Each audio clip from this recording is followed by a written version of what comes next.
I knew nothing about Cuban culture when I met my husband in New York City.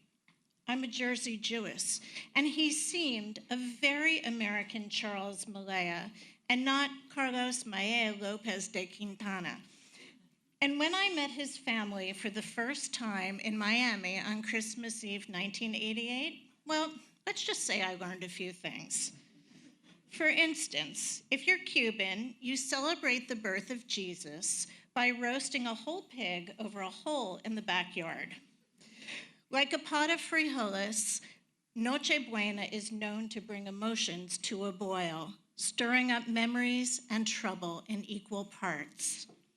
We arrive at the family home the morning of the 23rd, as the pig is being bathed in mojo made from sour oranges grown in the yard and an obscene quantity of garlic. The women are busy with their dishes. Maria Pilar is tending her famous black beans. Maria Carmen makes the fluffiest rice.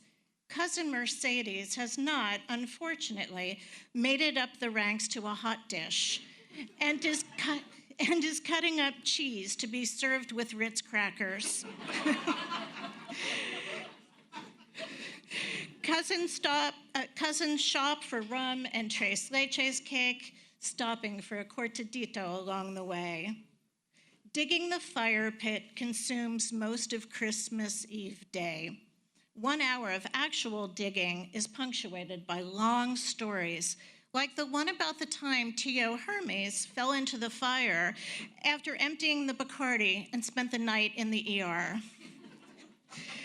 Then the cousins assemble La Caja China, the steel trap in which the butterflied piglet will be crucified. If you don't have a caja, the springs from 2 old cots will do the trick. So the story goes. A couple of the guys take turns flipping the caja to evenly roast the lechon while lovingly basting it with yet more mojo. It's now 6:30 and we've been there for hours, drinking too much because there's absolutely no food.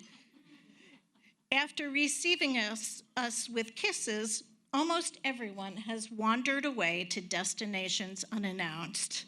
Is this traditional, I asked Charles. Should we leave too and get some food?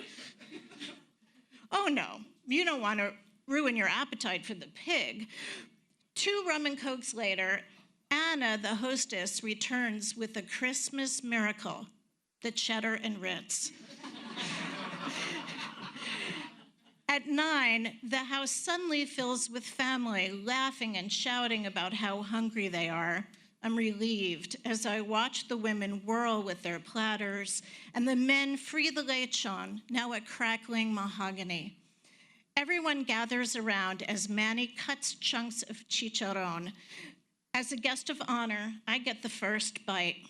Here's a warning. You might moan as you take a taste, but the laughter and cheers that follow will be good-natured. Charles proudly kisses me and raises my hand like a prize fighter. The crowd dissolves into silence as plates are filled and refilled. In the aftermath, an argument breaks out. The shouting is in Spanish, but it seems to me that David, Manny's second cousin, has tried to kiss Manny's daughter, Christina, in more than a cousinly way. David and Manny's voices rise, and then they are standing, faces just inches apart. Manny suddenly walks away, and someone shouts, "He's getting his gun." The New Yorkers make a run for it. The next morning, we call Meg, Manny's wife, to learn that all is well, nobody had a gun, and there's plenty of lechon and cake if we want to come over. Hungover and headed to the airport, we have to pass. Years later, we return for another Miami Christmas Eve. While digging the fire pit, Victor tells everyone about the time David tried to kiss Christina and Manny brandished a gun at my very first Nochebuena.